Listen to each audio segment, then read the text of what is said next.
اللہ کے رسول صلی اللہ علیہ وسلم نے حضرت علی رضی اللہ تعالیٰ عنہ کو فتح خیبر سے پہلے جو بات بتائی وہ ہمارے اور آپ کے لیے جنشین ہونے کی ضرورت. اللہ کے رسول صلی اللہ علیہ وسلم نے فرمایا اے علی تمہارے ذریعے سے کسی ایک کا بھی ہدایت پا جانا سرخ اونٹ سے بہتر ہے. سرخ اونٹ اس وقت عرب کی سب سے بڑی دولت سمجھی جاتی تھی. اللہ کے رسول صلی اللہ علیہ وسلم فرماتے ہیں کہ تمہاری نجات کے لیے کسی ایک کا ایمان لے آنا ہدایت پر آ جانا یہ ایک بڑی نعمت. آج ہم لوگوں کو دین حق پہنچانے کے بجائے ہم ان کا راستے کا روڑا بنے, دیوار بنے ہوئے, حجاب بنے ہوئے, پردہ اور آڑ بنے ہوئے, جس کی وجہ سے وہ اسلام کو سمجھنے نہیں پائے. انسانوں کے اندر جذبہ ہے کہ وہ حق کے متلاشی ہیں, حق کو جاننا چاہتے ہیں, امن کے متلاشی ہیں, وہ دیکھنا چاہتے ہیں کہ امن کس دھرم میں کس دین کے اندر پائے. انسان بلند رہا ہے, انسانیت تڑپ رہی ہے کہ حق کو جان سکے, اور ہمارے پاس حق جستانوں میں بند کر کے رکھا ہوا ہے, محرابوں کی زینت بنایا ہوا ہے. وقال الله تبارك وتعالى ومن أحسن قولا ممن دعا إلى الله وعمل صالحا وقال إنني من المسلمين. رب اشرح لي صدري ويسر لي أمري واحلل عقدة من لساني يفقهوا قولي. سبحانك لا علم لنا إلا ما علمتنا إنك أنت العليم الحكيم. قابل احترام بزرگوں, عزیز بھائیوں اور محترم حاضرین جمعہ, سب تعریفیں اللہ بزرگ و برتر کے لیے سزاوار ہیں جو ہم سب کا خالق, مالک, حاکم اور پروردگار ہے. درود و سلام و انبیاء و رسل پر, خصوصاً خاتم النبیین احمد مصطفیٰ محمد مصطفیٰ صلی اللہ علیہ وسلم پر بے حد و احسان درود و سلام نازل ہے. بھائیوں اور بزرگوں, حمد و صلوات کے بعد میں نے ایک آیت کریمہ آپ کے سامنے تلاوت کی جس میں اللہ تعالیٰ ارشاد فرماتے ہیں کہ اس شخص سے بہتر اور کس کی بات ہو سکتی ہے جو اللہ تعالیٰ کی طرف بلائے اور کہے کہ میں مسلمان ہوں اور اس پر عمل کرے. محترم سامعین, ہم سب جانتے ہیں کہ اس ملک کے اندر ہم کن حالات سے گزر رہے ہیں, اور اس کے ساتھ ساتھ ہمارے اوپر جو کچھ بیت رہی ہے وہ بھی ہمارے آنکھوں کے سامنے ہے. تو اس سلسلے میں ہم سب کو سوچنے کی ضرورت ہے کہ ہماری اس وقت کیا ذمہ داری ہے, مجھے اور آپ کو کیا کام کرنا ہے. اسلام جو اللہ کے رسول صلی اللہ علیہ وسلم نے مکہ میں پیش کیا, اور ہم جانتے ہیں کہ اللہ کے رسول صلی اللہ علیہ وسلم آخری خاتم النبیین بنا کر بھیجے گئے. اب اس کے بعد دنیا میں کوئی نبی آنے والا نہیں ہے, اس پر ہمارا ایمان ہے. تو اس کا مطلب کیا ہے کہ اب اس کے بعد کوئی نبی نہیں آنے والا ہے, لیکن حالات دنیا کے اندر بد سے بدتر ہوتے جا رہے ہیں, اور انسانوں نے ایک خدا کو چھوڑ کر مختلف معبودوں کی پوجا کر رکھی ہے, اس کو اپنا معبود بنا رکھا ہے. تو ان لوگوں کو کون بتائے کہ اللہ ہمارا صرف ایک ہے, خالق اور وہ مالک ہے, اسی کی بندگی انسانوں کو بجا لانی چاہیے. یہ رسولوں کا جو پیغام تھا, رسولوں کی جو دعوت تھی, تو وہ کام اب دنیا میں کون کرے. جب ہم مانتے ہیں کہ اللہ کے آخری نبی بن کر محمد صلی اللہ علیہ وسلم آئے ہیں اور اس کے بعد کوئی نبی آنے والا نہیں ہے, لیکن اس سے پہلے جب قوموں کے اندر بگاڑ پیدا ہوتا تھا, رسولوں کی تعلیم کو قومیں بھلا کر اس کے دین میں خرابیاں پیدا کر لیتی تھی, تو جب بہت زیادہ یہ چیز ہو جاتی تو اللہ تعالیٰ ان کی اصلاح کے لیے انبیاء کرام کو, رسولوں کو, پیغمبروں کو دنیا کے اندر بھیجتا تھا. وَلِكُلِّ قَوْمٍ هَادٍ, اللہ تعالیٰ نے ہر قوم کی طرف ایک ہدایت دینے والے کو بھیجا ہے. تو اب تقریباً 1500 سال گزر چکے ہیں اللہ کے رسول صلی اللہ علیہ وسلم کو اس دین کو پیش کیے ہوئے، اور دنیا کے اندر عام طور پر اور خصوصی طور پر ہمارے اپنے ملک کے اندر بھی ایک بہت بڑی تعداد ایسی ہے جو اللہ کے ساتھ شرک کرتی ہے، اللہ تعالیٰ کو نہیں مانتی، مختلف معبودوں کو پوجتی ہے، ہزاروں اور کروڑوں کی تعداد میں انہوں نے معبود بنائے رکھے ہیں۔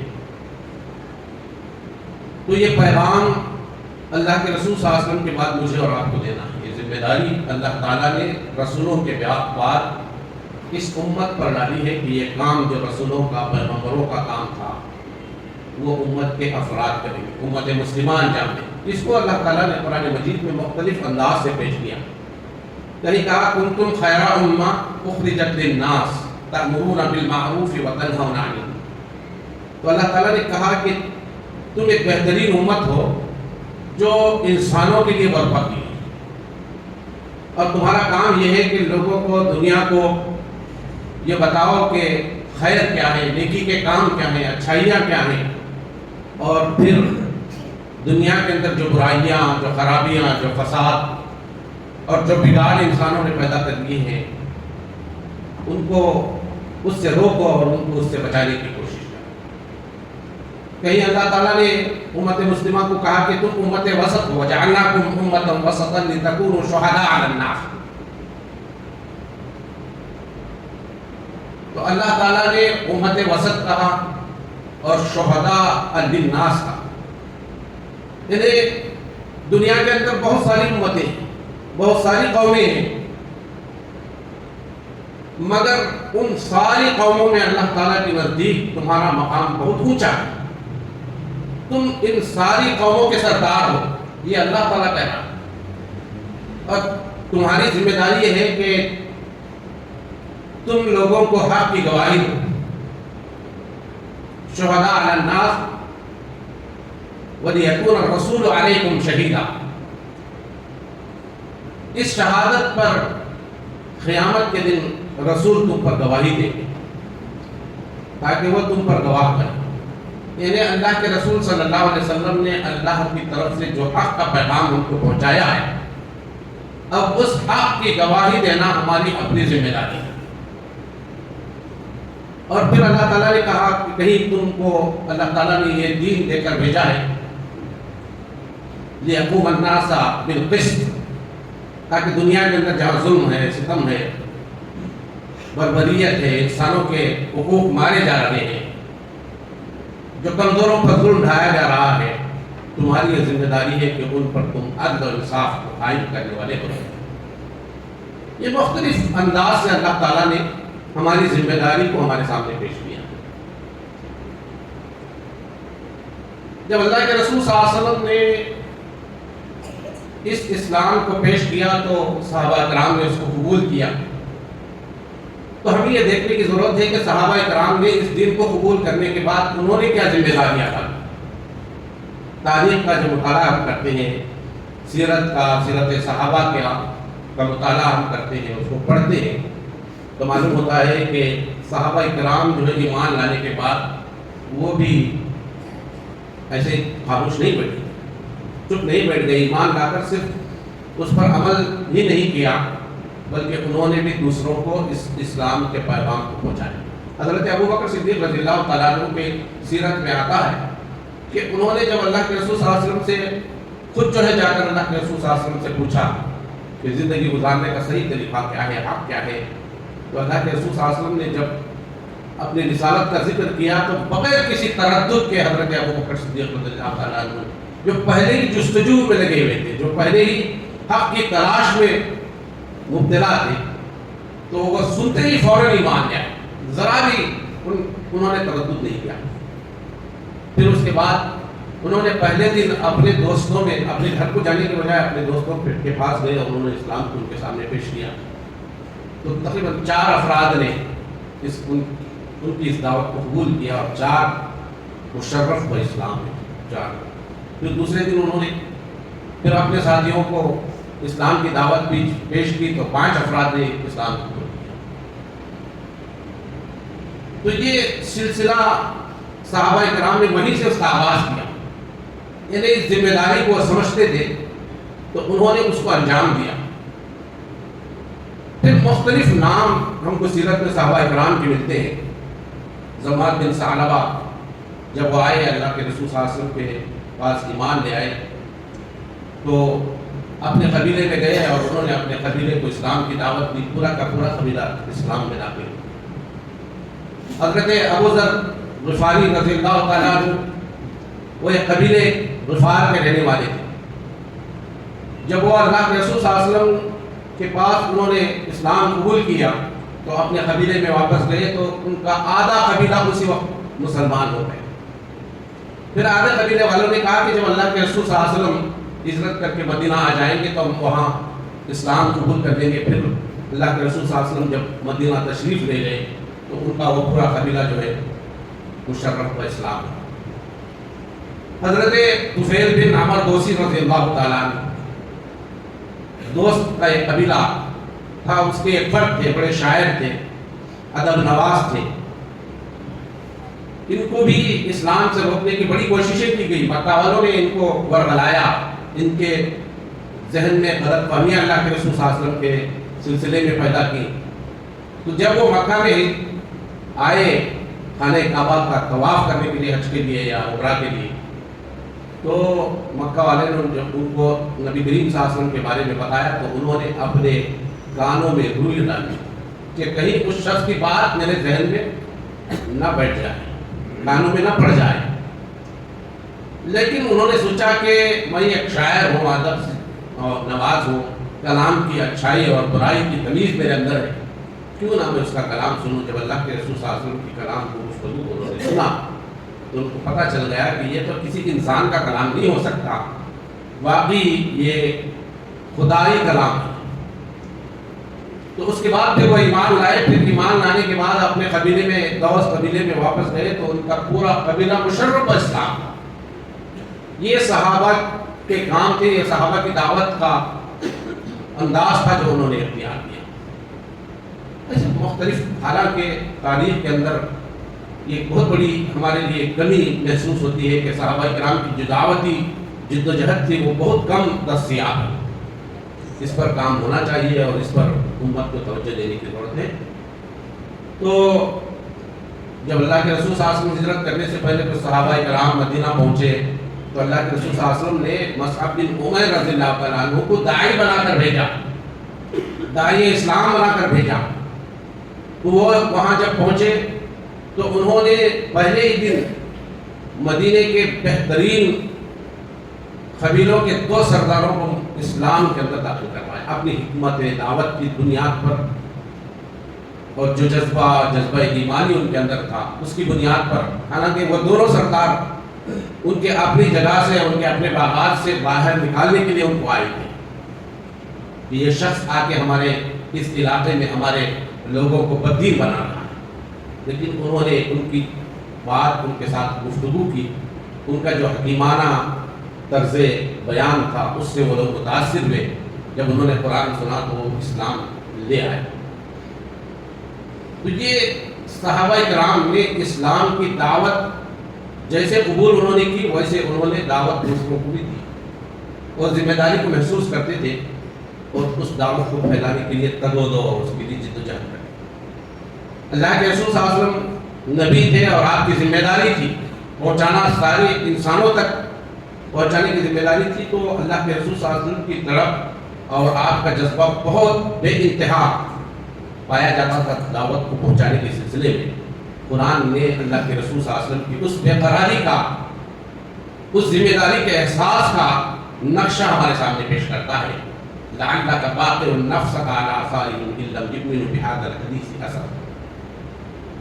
اللہ تعالیٰ کہہ رہا ہے کہ اے محمد صلی اللہ علیہ وسلم، ایسا لگتا ہے کہ لوگ ایمان نہیں لاتے ہیں، ان کے ایمان نہ لانے کی وجہ سے آپ غم اتنا آپ کو لاحق ہے کہ گویا اپنے آپ کو اس غم کے اندر نڈھال کر دیں گے، ہلاک کر دیں گے، ایسا محسوس۔ تو اللہ تعالیٰ کہہ رہا ہے، تو اللہ کے رسول صلی اللہ علیہ وسلم دین حق کو پہنچانے کا جذبہ اپنے اندر کتنا رکھتے تھے اس سے ہم ظاہر ہوتا ہے۔ خود اللہ تعالیٰ اس کو بیان کر رہا ہے۔ ایک مرتبہ اللہ کے رسول صلی اللہ علیہ وسلم صبح سے دوپہر تک لوگوں کے ساتھ ملاقات کرتے ہوئے، لوگوں کو اسلام کی دعوت دیتے ہوئے گزار کر بڑے تھکے ماندے اس عرب کی گرمی میں لوگوں سے ملاقات کر کے بھی واپس آ کے اپنے حجرے میں داخل ہوئے، اپنے کمرے میں داخل ہوئے۔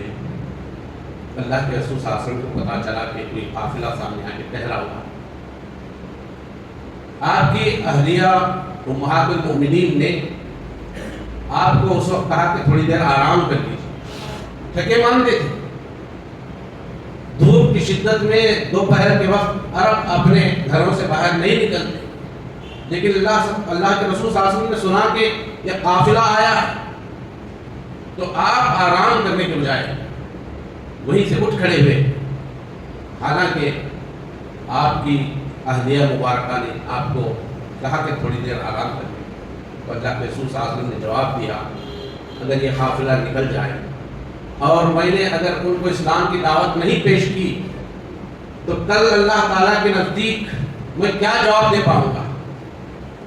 یہ احساس، ذمہ داری تھی جو اللہ کے رسول صلی اللہ علیہ وسلم کو تڑپائے دیتی تھی۔ دعوت کے کام کا جذبہ، امت کو اس ہلاکت سے، تباہی سے بچانے کا کی فکر اللہ کے رسول صلی اللہ علیہ وسلم کو دامنگیر تھی۔ پھر اس کے بعد صحابہ کرام نے اسلام کو انجام دیا۔ تاریخ کی کتابوں میں آتا ہے کہ تقریباً 30 صحابہ کرام اس ملک میں بھی آئے، انہی کے ذریعے سے اسلام یہاں ہمیں پہنچا۔ اس میں 80 افراد کے تابعین کا ذکر بھی ملتا ہے۔ آئے تو بہت سارے ہوں گے، لیکن تاریخ کے اندر جن لوگوں کے نام ملتے ہیں وہ یہ اتنی تعداد ہے۔ لیکن کسی ایک صحابی کا بھی اس ملک میں آنا کافی ہے اسلام کو اس ملک میں پھیلنے کے لیے۔ جو اسلام اس ملک کے اندر پھیلا تو ان کا جذبہ ایسا تھا، ان کا عمل ایسا تھا، ان کا کردار ایسا تھا کہ لوگ ان کو دیکھ کر اسلام سے متاثر ہوتے ہیں۔ عرب کے تجارتی تعلقات ہندوستان سے پہلے ہی سے تھے۔ اسلام اللہ کے رسول صلی اللہ علیہ وسلم سے پہلے بھی اس ملک کے اندر آ چکا تھا۔ ایسی بات نہیں ہے کہ صرف اللہ کے رسول صلی اللہ علیہ وسلم کے بعد صحابہ کرام کے ذریعے سے اسلام پہنچا ہے۔ اس کی شواہد، اس کے پروف جو ہے آج بھی اس ملک کے اندر پائے جاتے ہیں۔ گجرات کے اندر کچھ مساجد کو دیکھا گیا جن کا قبلہ جو ہے بیت المقدس کی طرف ہے، جو ہمارا قبلہ اول ہے۔ یہ اس بات کی علامت ہے کہ ایسی مساجد جن کا قبلہ اول کی طرف قبلہ ہونا یہ درشاتا ہے، یہ ثابت کرتا ہے کہ اللہ کے رسول صلی اللہ علیہ وسلم سے پہلے ہی اسلام یہاں پہنچا ہے۔ کس ذریعے سے پہنچا یہ ہم نہیں کہہ سکتے۔ بہرحال اللہ تعالیٰ قرآن مجید میں کہتا ہے وَلِكُلِّ قَوْمٍ ہَادٍ، ہر قوم کی طرف ہم نے ہدایت دینے والے بھیجے ہیں۔ وَلِكُلِّ أَجَلٍ کتاب، ہر زمانے میں بھی اور ہر قوم کی طرف بھی اللہ تعالیٰ نے انبیاء کرام کو بھیجا۔ ہو سکتا ہے کہ کوئی پیغمبر اس ملک میں بھی آئے ہیں جن کے نام کو، جن کی شخصیتوں کو بگاڑ کر لوگوں نے انہی کے نام پر اپنا معبود بنا لیا ہو، ان کی پوجا کر رہے ہوں۔ یہ ممکن ہے، لیکن پورے یقین کے ساتھ ہم نہیں کہہ سکتے، لیکن اتنا ضرور ہے کہ اللہ تعالیٰ نے بھیجا ہو۔ بہرحال صحابہ کرام کی یہ جدوجہد کا نتیجہ ہے کہ آج میں اور آپ مسلمان ہیں۔ اس کی قدر ہم کو معلوم نہیں ہو رہی ہے، کیونکہ ہم مسلمان گھرانے میں پیدا ہو گئے۔ اسلام ہم کو ہماری کوششوں اور جدوجہدوں اور قربانیوں کے بغیر حاصل ہوا، تو اس کا اندازہ نہیں ہو رہا ہے۔ جو لوگ اپنے دین کو، اپنے مذہب کو، اپنے کلچر کو، اپنے آبائی دین کو چھوڑ کر جب اسلام قبول کرتے تھے تو ان پر جو مظالم ڈھائے گئے تو ان کو پتا ہے، ان کو اس کا اندازہ ہے کہ یہ دین کیا ہے۔ تو ہم اس ذمہ داری کا احساس پیدا کرنے کے لیے ضروری ہے کہ ہم اپنے دین کے متعلق شغلی تعلق پیدا کریں۔ ہم مسلمان ہیں، میں مسلمان ہونے کے ناطے میری ذمہ داری کیا ہے؟ اللہ تعالیٰ نے ہم کو مسلمان بنایا ہے تو اس کا مقصد کیا ہے؟ ہماری زندگی گزارنے کا مقصد کیا ہے؟ یہ ہم سمجھیں۔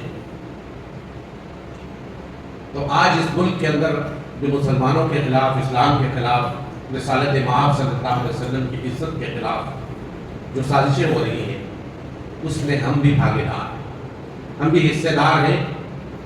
اس ملک کے عوام کے اندر اسلام اور مسلمانوں کے متعلق غلط فہمیاں پیدا کرنے میں ہمارا رول ہے۔ بہرحال یہ الگ چیز ہے، لیکن ہماری ذمہ داری یہ ہے کہ ہم اپنے پاس جو حق ہے اس کو اللہ تعالیٰ کے پاس اس جواب دہی سے بچنا چاہتے ہیں، تو ہم اس پیغام حق کو دوسرے انسانوں تک پہنچائیں جو ہمارے اڑوس پڑوس میں رہتے ہیں، ہمارے اپنے اس ملک کے برادران وطن جن کو کہا ہے۔ اللہ تعالیٰ قیامت کے دن ہم سے پوچھے گا، یہ پیغام حق تم کو ملا تھا؟ اللہ کے رسول صلی اللہ علیہ وسلم نے حجۃ الوداع کے موقع پر ارشاد فرمایا تھا، بلغوا عنی ولو آیہ۔ اللہ کے رسول صلی اللہ علیہ وسلم کا پورا لمبا خطبہ ہے جس میں اللہ کے رسول صلی اللہ علیہ وسلم نے صحابہ کرام سے گواہی دی، اے لوگوں بتاؤ کیا میں نے وہ پیغام جو اللہ تعالیٰ نے مجھے دیا ہے آپ تک نہیں پہنچایا؟ 1 لاکھ سے زیادہ صحابہ کرام اس وقت موجود تھے۔ پورے مجموعے نے ایک آواز ہو کر کہا، بلا ادیتا، آپ نے اس حق کے پیغام کو پہنچانے میں اپنا حق ادا کر دیا۔ بلغت وادیتا، آپ نے پہنچا دیا اور اپنا حق ادا کر دیا۔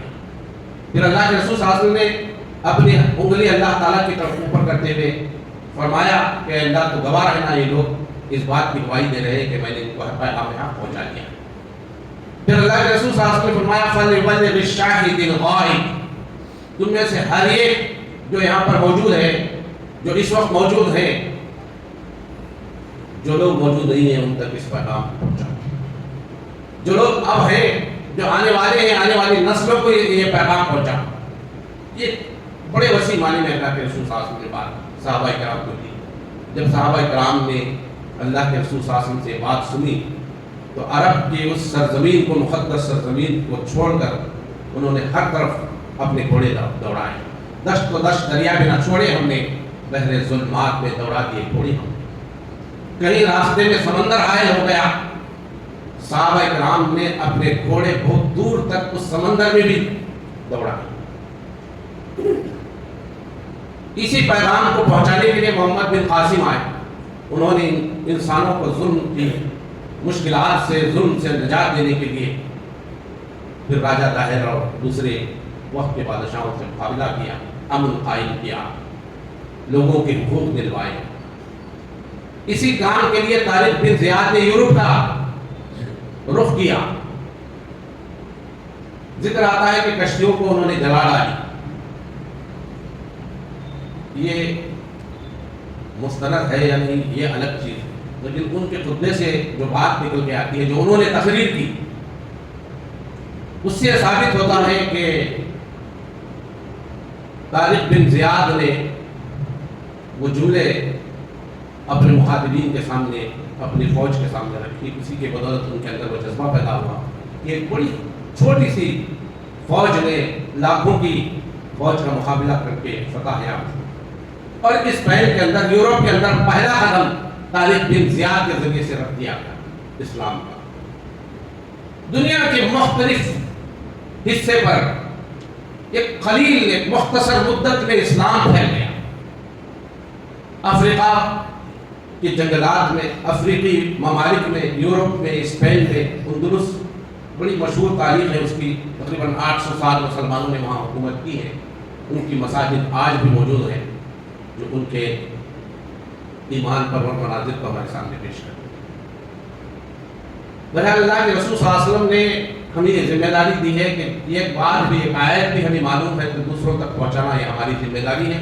اس ذمہ داری کو ادا کیے بغیر اللہ تعالیٰ کے پاس جواب دہی سے نہیں بچ سکتے۔ اللہ تعالیٰ رسولوں سے بھی گواہی دے گا کہ تم نے اس کا پیغام پہنچایا تھا یا نہیں۔ ہمارے رسول ہم پر گواہی دیں گے کہ میں نے اپنا حق ادا کر دیا تھا۔ اللہ تعالیٰ ہم سے بھی پوچھے گا کہ جو حق تم کو ملا تھا آیا تم نے اس کا حق ادا کیا ہے، اس دعوت کو پہنچایا نہیں۔ اگر ہم پہنچائے ہوں گے تو اللہ تعالیٰ کے جواب دہی سے بچ سکے، اللہ کے اس سوال میں پار ہو جائیں گے۔ لیکن ہماری کوتاہی ہو رہی ہے، نہ ہم اپنی اصلاح کر رہے ہیں، نہ اس پیغام حق کو دوسروں تک پہنچا رہے ہیں، اور اس کا دنیاوی جو نتیجہ ہونا تھا وہ آج ہمارے سامنے۔ لوگ اسلام کے بارے میں غلط فہمیاں رکھتے ہیں، سمجھتے ہیں کہ یہ اسلام انسانوں کے درمیان خون خرابے، قتل غارت گری کی تعلیم دیتا ہے۔ قرآن میں یہی باتیں بتائی گئی، یہ تصور ان کے اندر پایا جاتا ہے۔ مسلمانوں کے سلسلے میں ہماری اپنی تہذیب، ہمارا اپنا کلچر، ہمارا اپنا رکھ رکھاؤ کو دیکھ کر وہ سمجھتے ہیں تو اسی بدتمیزی کا نام اسلام، یہ ہماری کمزوریاں تھیں جس کو اسلام کا نام دیا گیا، اسلام کی شکل دے دی گئی۔ تو یہ اللہ تعالیٰ کے پاس ہمیں جواب دینا ہے کہ اللہ نے جو پیغام حق ہم کو دیا ہے وہ دوسروں تک پہنچانا ہمارا فرض ہے۔ تیسری بات یہ کہ اس ملک میں ہم کو ہماری اپنی بقا کے لیے، اپنی ترقی کے لیے بھی یہی ایک واحد چیز ہے جو ہماری بقا بھی اس میں ہے اور ہماری ترقی بھی اس میں۔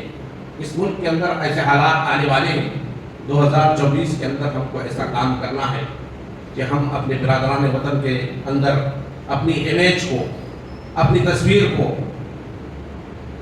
اسلام سے ہم آہنگ کرنے کی ضرورت ہے۔ اسلام کا جو پیغام ہے، اسلام کا جو میسج ہے وہ ہمارے عمل کے ذریعے سے بھی جائے، ہماری قولی دعوت کے ذریعے سے بھی اپنے برادران وطن کے ساتھ تعلقات استوار کریں، ہر فرد کی بنائیں۔ جس طرح کی آج ہم غفلت کی زندگی گزار رہے ہیں، ہمارے نوجوان بے راہ روی کا شکار ہیں، دوسرے ایسے کاموں میں مشغولیات ہیں کہ وقت آئے گا کہ آپ اپنی آزادی کے لیے ترسیں گے، جیلوں کے سلاخوں کے پیچھے ہوں گے آپ، لیکن آپ کو زندگی کی آزادی نہیں ملے گی۔ آج آزادی ہے، اس کا صحیح استعمال کریں۔ یہ بیکار کی کاموں میں جو ہم وقت ضائع کر رہے ہیں، اللہ کے پاس تو جواب دینا ہی ہے اس کا، لیکن حالات آپ کے سامنے آئیں گے، ان حالات میں زندگی میں آپ دیکھیں گے کہ آپ نے کتنا بڑا نقصان اپنا بھی کیا، اپنے آنے والی نسلوں کا کیا۔ یہ تباہی کا سامان ہم کر رہے ہیں، ہمیں ہوش کے ناخن لینے کی ضرورت ہے، ہماری اپنی ذمہ داری کا احساس پیدا کرنے کی ضرورت ہے۔ بات بات پر لڑ جانا، ان کے متعلق ہم یہ سمجھنا کہ وہ کافر ہیں، یہ ہم کو حق نہیں پہنچتا۔ کسی کو کافر کہنے کے لیے ضروری ہے کہ اس کو ہم دین حق کا پورا پیغام پہنچا دیں، وہ سمجھ جائے، جان جائے، پھر اس کے باوجود اگر وہ اس کو قبول نہیں کرتا، اس کو انکار کرتا ہے، تب ہم یہ کہہ سکتے ہیں کہ وہ کافر ہے۔ اگر یہ ذمہ داری ادا کیے بغیر ہم کسی کو کافر کہتے ہیں تو یہ کلمہ پلٹ کر ہمارے اوپر آتا ہے، تو ہم اندازہ کریں کہ جو کلمہ واپس پلٹ کر آئے تو ہماری کیا حالت ہوگی۔ اللہ کے رسول صلی اللہ علیہ وسلم نے حضرت علی رضی اللہ تعالیٰ عنہ کو فتح خیبر سے پہلے جو بات بتائی وہ ہمارے اور آپ کے لیے جانشین ہونے کی ضرورت ہے۔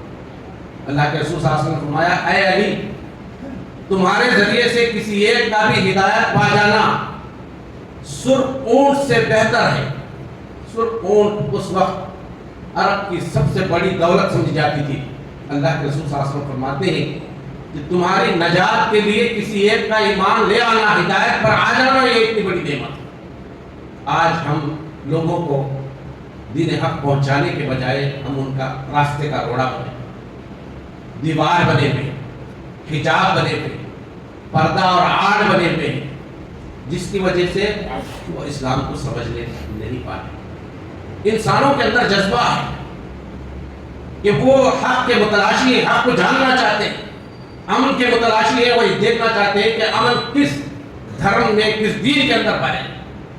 انسان بلند رہا ہے، انسانیت تڑپ رہی ہے کہ حق کو جان سکے، اور ہمارے پاس حق جزدانوں میں بند کر کے رکھا ہوا ہے، محرابوں کی زینت بنایا ہوا ہے، گرد و غبار سے اٹے ہوئے ہیں حق کے وہ پیغامات۔ جب تک عطر کی بوتل کو اوپن نہیں کیا جاتا، اس کے خوشبو سے لوگ معطر نہیں ہو سکتے، مستفید نہیں ہو سکتے۔ اسی طرح ضرورت اس بات کی ہے کہ جو حق ہمارے جزدانوں کے اندر محرابوں کی زینت بنے ہوئے ہمارے سینوں میں اترے، ہمارے دل و دماغ کے پردوں کو چاک کرے، ہمارے بند دلوں کو کھولے، ہمارے لیے بھی نور کا اور ہدایت کا سامان کرے، اور دوسروں کو بھی ہدایت اور نور کے طرف آنے کا ذریعہ بنائے۔ اس کی ہمیں فکر کرنی چاہیے۔ اللہ تعالیٰ مجھے اور آپ کو اس حق کو ادا کرنے کی توفیق عطا فرمائے۔ آمین۔ وآخر دعوانا ان الحمد للہ۔ جزاكم الله خيرا.